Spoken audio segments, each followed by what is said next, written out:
और हमें ये पता लग गया अभी कि जो इंस्ट्रक्शंस हैं शूट करने की स्पेसिफिकली इंडियन शिप्स के ऊपर, वो मुनीर की तरफ से दी गई थी। और मुनीर ईरान में बैठकर वो लाफ कर रहा था, he was laughing on the cameras. उसको क्या, और मैं तो ये कह रहा हूं कि 100 बम और मारे लेबनान के ऊपर और गाजा के ऊपर 50 और मारे। सेपा नेवी। ईरान की नौसेना ने भारतीय जहाजों पर फायरिंग की है। ये यानी कि भारतीय जहाजों पर फायरिंग हुआ है IRGC की तरफ से। तो होर्मुज में भारत सीधे निशाने पर है। भारतीय झंडे वाले जहाज पर गोलियां बरसी तो दिल्ली में हड़कंप मच गया। के मुताबिक IRGC ने 2 भारतीय जहाजों को होर्मुज से वापस लौटने को मजबूर कर दिया। कि हो ना हो मेजर गौरव आर्या का यह वीडियो जिसमें वो इजराइल को अपना सगा भाई बता रहा है। मोदी सरकार को अब मेजर गौरव आर्या को सबसे आगे भेजना चाहिए।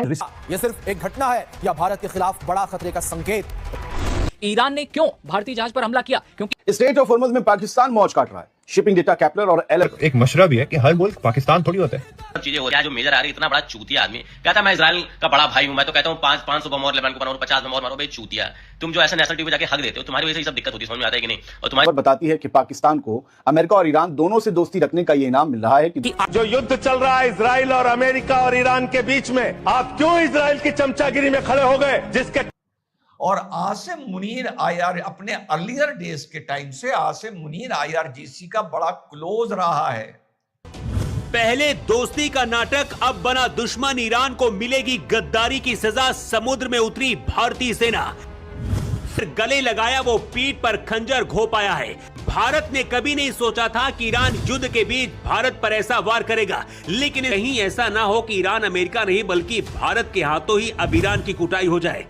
भारतीय जहाज स्ट्रेट्स ऑफ हॉर्मुज में they actually fired at Indian ships. Hormuz से गुजर रहे भारतीय जहाजों पर फायरिंग, ईरान पर फूटा भारत का गुस्सा।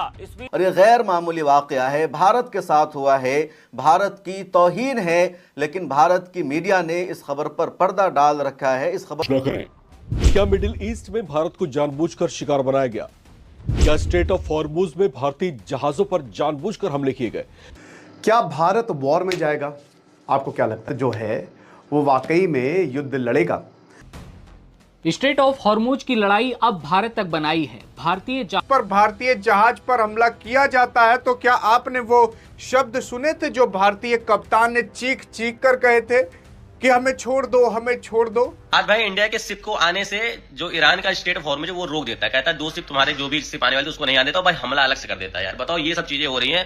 और हमारे यहाँ एक आर्मी का पता नहीं ऑफिसर है क्या, जो मेजर आ रही है, इतना बड़ा चूतिया आदमी कहता है मैं इजराइल का बड़ा भाई हूं। मैं तो कहता हूँ 500 बम और लेबनान को बनाओ, 50 बम और मारो। भाई चूतिया तुम जो ऐसा नेशनल टीवी पे जाके हक देते हो, तुम्हारी वजह से ये सब दिक्कत होती है। समझ में आता है कि नहीं?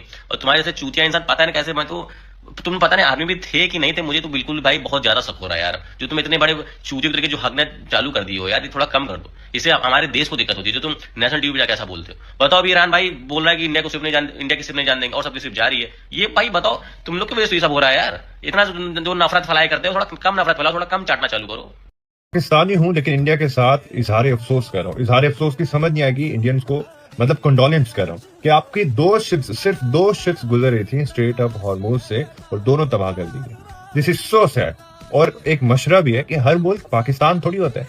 पाकिस्तान थोड़ी होता है कि झंडे लहरा के 20 शिप्स गुजर आएंगी स्ट्रेट ऑफ हॉर्मुज से। तो इस बात का ख्याल रखें, पाकिस्तान है। हाँ, अगर मुझे लगता है 2000 शिप्स गुजर आती हैं आपकी, 2000 शिप्स, लेकिन धुरंधर मूवी में, रियल लाइफ में तो पाकिस्तान है। आप भी पाकिस्तान के झंडे लगा लें, बहुत फायदा हो जाएगा।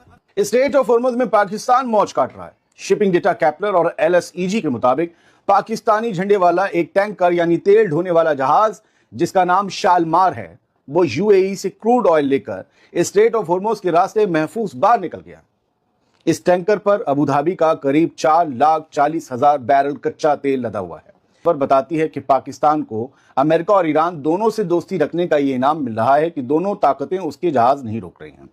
जो युद्ध चल रहा है इजराइल और अमेरिका और ईरान के बीच में, आप क्यों इजराइल की चमचागिरी में खड़े हो गए? जिसके कारण से हिंदुस्तान को आज गैस का संकट भुगतना पड़ रहा है। पूरा देश लाइन में खड़ा है, गांव लाइन में खड़ा है, शहर लाइन में खड़ा है, एक एक इलाका लाइन में खड़ा है, होटल बंद हो रहे हैं मान्यवर, मोरवी के अंदर गुजरात में टाइल्स की फैक्ट्रियां बंद हो रही है मान्यवर।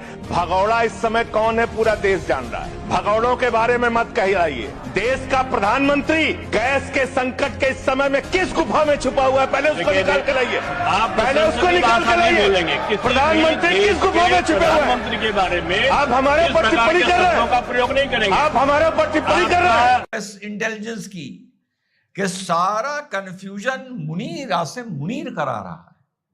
और आसिम मुनीर आईआर अपने अर्लियर डेज के टाइम से आसिम मुनीर आईआरजीसी का बड़ा क्लोज रहा है और वो अमेरिका के इंटरेस्ट को कॉम्प्रोमाइज कर रहा है। मुनीर ईरान के खिलाफ कभी नहीं जाएगा, पाकिस्तान न्यूट्रल नहीं है, पाकिस्तान ईरान के साथ है। और दिखाने के लिए कि वो मिडिल मुस्लिम वर्ल्ड में अपना रसूख बनाने के लिए 15 F-16 और 14,000 सिपाही भेज दिए सऊदी अरेबिया, ताकि एक मुस्लिम वर्ल्ड में भी लगे कि साहब ये तो नेटो का हेड होना चाहिए। देखो ये जितनी बातें हैं, 2-3 बातें जैसा मैंने पहले बताया वो वैसी ही चल रही हैं जो आपके भाई ने बोला था। लेकिन उसके बाद जब से मैंने ये वीडियो पहला बनाया 7 दिन बाद पहले, कि यार जबरदस्त कंफ्यूजन है कुछ अंदर का। चल रहे भारत के जहाजों पर ईरान का हमला, अचानक क्यों कर दी अंधाधुंध फायरिंग? पहले दोस्ती का नाटक, अब बना दुश्मन, ईरान को मिलेगी गद्दारी की सजा, समुद्र में उतरी भारतीय सेना। फिर लॉक हुआ हार्मोज स्ट्रेट, भारत के जहाजों पर ईरान ने क्यों किया हमला, सामने आ गई असली वजह। किसी ने सच ही कहा है कि आस्तीन के सांपों से दोस्ती का सिला पाया है, जिसे हंसकर गले लगाया वो पीठ पर खंजर घो पाया है। भारत ने कभी नहीं सोचा था कि ईरान युद्ध के बीच भारत पर ऐसा वार करेगा, लेकिन इसकी सजा अब ईरान को मिलेगी। ईरान भारत को दोस्त कहता रहा, लेकिन दोस्ती का नकाब ओढ़कर भारत को ही लहूलुहान करने की कोशिश की। हार्मोज स्ट्रेट पर भारत के 2 जहाजों को ईरान ने अपना शिकार बनाया है। जहाजों पर भारत के झंडे भी लगे थे, इसलिए ईरान ये नहीं कह सकता है कि गलती से गलती हुई। भारत के दोनों जहाजों पर ईरान की सेना ने जैसे अटैक किया, भारत की समुद्री सेना हार्मोज की तरफ निकल पड़ी। मोदी सरकार ने भी बता दिया है कि आगे क्या करना है। इस सूझबूझ की वजह से कोई बड़ा हादसा नहीं हुआ। बताया जा रहा कि एक नाविक गंभीर रूप से घायल हुआ है और जहाज को नुकसान तो हुआ है, लेकिन सुरक्षित है। ईरान की इस हरकत को भारत के विदेश मंत्रालय ने उकसावे वाला बताया है। दिल्ली में ईरान के राजदूत को आपात बैठक के लिए तलब किया गया। विदेश सचिव ने ईरानी राजदूत के साथ हुई उच्च स्तरीय बैठक में अपना कड़ा विरोध दर्ज कराया है। किसी भी देश का हो, गुजरने नहीं देना चाहते ताकि दुनिया पर दबाव बनाया जा सके और अमेरिका पीछे हटे। लेकिन भारत को भरोसा देकर हमला करना ये ईरान की बहुत बड़ी गलती है और इसका खामियाजा ईरान को भुगतना पड़ेगा। खबर है कि भारत की समुद्री सेना अलर्ट है और आदेश का इंतजार कर रही है। कहीं ऐसा ना हो कि ईरान अमेरिका नहीं बल्कि भारत के हाथों ही अब ईरान की कुटाई हो जाए। भारतीय जहाजों पर अटैक करके ईरान ने जो किया है भारत के साथ, क्या भारत को बदला लेना चाहिए और क्या करना चाहिए? Straits of Hormuz में they actually fired at Indian ships. Now this is an incident that obviously cannot be brushed apart. Iran को हमने पूरी हेल्प करी है, सब कुछ करा है, लेकिन उसने फिर भी ऐसे काम किया। इसके ऊपर मिनिस्ट्री ऑफ एक्सटर्नल अफेयर्स ने ईरान के एम्बेसडर को बुला के उसका स्क्रूटाइट तो किया, लेकिन उसका जो ये है यहाँ पर ये थे and they turned around and they started going back. अब टू अ पॉइंट अगर उनकी आप इनकी जो रेडियो ब्रॉडकास्ट था उनका सुने और वो बड़ा क्लियरली बोल रहा है कि साहब सेपा navy is the Iranian navy, भाई मोटर टैंकर समर हेरल्ड भाई you've given me clearance to go। Hormuz से गुजर रहे भारतीय जहाजों पर फायरिंग, ईरान पर फूटा भारत का गुस्सा। इस वीडियो में हम इसी पर करेंगे बात। नमस्कार, 4 PM पर आप सभी का स्वागत है। दोस्तों, एक ऐसी खबर सामने आई है जिसने भारत का गुस्सा 7वें आसमान पर कर दिया है। जिस होर्मुज को पार कर कई भारतीय जहाज आए, उससे लग रहा था कि ईरान भारत के जहाजों को कोई नुकसान नहीं पहुंचाएगा, ना ही रोकेगा। लेकिन ईरानी सेना का भारत के खिलाफ एक शर्मनाक चेहरा सामने आया है। ईरान ने सामरिक रूप से बेहद अहम होर्मुज स्ट्रेट को दोबारा अपने नियंत्रण में लेकर तुरंत बंद कर दिया। इसके साथ ही खाड़ी में तनाव बढ़ गया। नाकेबंदी के चलते समुद्र में जहाजों की लंबी कतारें लग गई, जबकि वहां से गुजर रहे 2 भारतीय झंडे लगे हुए जहाजों पर गोलीबारी की गई है। इन दोनों जहाज पर भारतीय झंडे लगे हुए थे। इस घटना के बाद होर्मुज के रास्ते से कम 2 भारतीय जहाजों ने यू टर्न लिया है। अच्छी बात यह है कि इस हमले में जहाज के किसी भी क्रू मेंबर को चोट नहीं लगी और पिछले 50 दिनों में पर्शियन गल्फ में एक ऐसा मामला सामने आया है जिसका ताल्लुक सीधे सीधे भारत से है और ये गैर मामूली वाकया है, भारत के साथ हुआ है, भारत की तौहीन है। लेकिन भारत की मीडिया ने इस खबर पर पर्दा डाल रखा है, इस खबर को लगातार छुपाया जा रहा है। लेकिन अब पूरी सच्चाई सामने आ रही है और सवाल किया जा रहा है हुकूमत से कि आखिर भारत के जहाज़ों पर हमला कैसे हुआ। जो खबर है, जो न्यूज़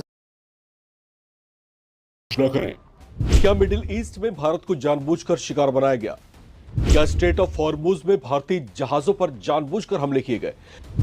क्या ये ईरान का कोई डबल गेम है या जो लड़ाई ईरान, अमेरिका और इजराइल के बीच लड़ी जा रही थी उसमें भारत को भी घसीटने की कोई चाल है?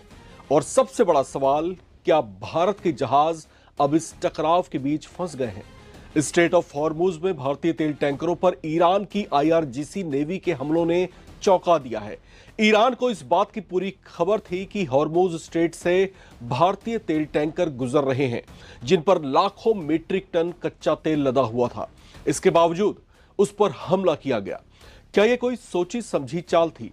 ये शक इसलिए भी गहरा रहा है क्योंकि इससे जुड़ी जो ऑडियो रिकॉर्डिंग सामने आई है उसमें भारतीय जहाज भाग्य लक्ष्मी के कैप्टन साफ साफ अपना परिचय देते सुनाई दे रहे हैं।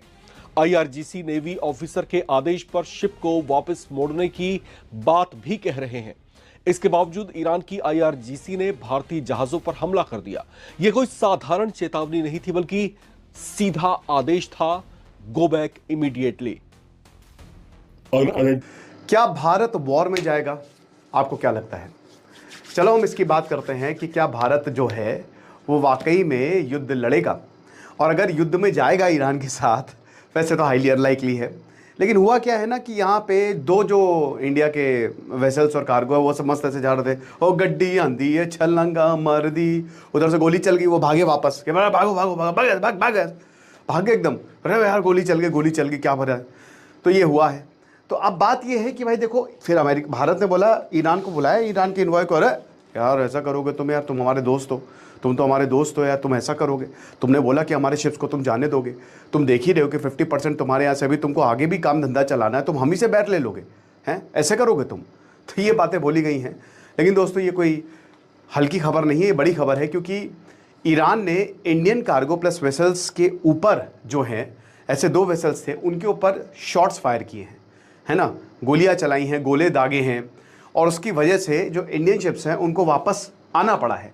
अब ये किसने किया? ये IRGC ने किया, ठीक है। अब IRGC, अब देखिए यहाँ पे घूमने तो वैसे तो बहुत सुंदर है, स्ट्रेट ऑफ हॉर्मुज इस तरीके का कुछ दिखता है ना। और सुंदरता से याद आया, घूमने से याद आया कि कल मैंने एक इन्फॉर्मेशन ब्लॉग डाला अपने ट्रैवलिंग चैनल सुकून पे। इतना घूमता हूँ तो मैं सोच रहा हूँ कि अब आपको वहीं पर ही जाके पढ़ाऊँ, तो उसका लिंक डिस्क्रिप्शन कमेंट में है, ठीक है। तो अब ये जो बातें हो रही हैं, राइट, IRGC इसकी रिस्पॉन्सिबिलिटी, अब रिस्पॉन्सिबिलिटी क्या, देखिए इसमें हो सकता है कि गलती से फायर हो गया हो, पर ऐसा होता नहीं है कि सामने झंडा लगा रहता है। अब शिप्स के ऊपर ईरान ने कुछ शिप्स को अलाउ किया था। इंडिया ने अभी तक वॉर साइड्स नहीं ली हैं। इंडिया ने ना ही ट्रम्प की साइड ली है, ना ही ईरान की साइड ली है। इंडिया पीस की साइड है, ठीक है। इंडिया नॉन अलाइंड है, जो कि सही है। और आज जयशंकर ने बोल भी दिया कि देख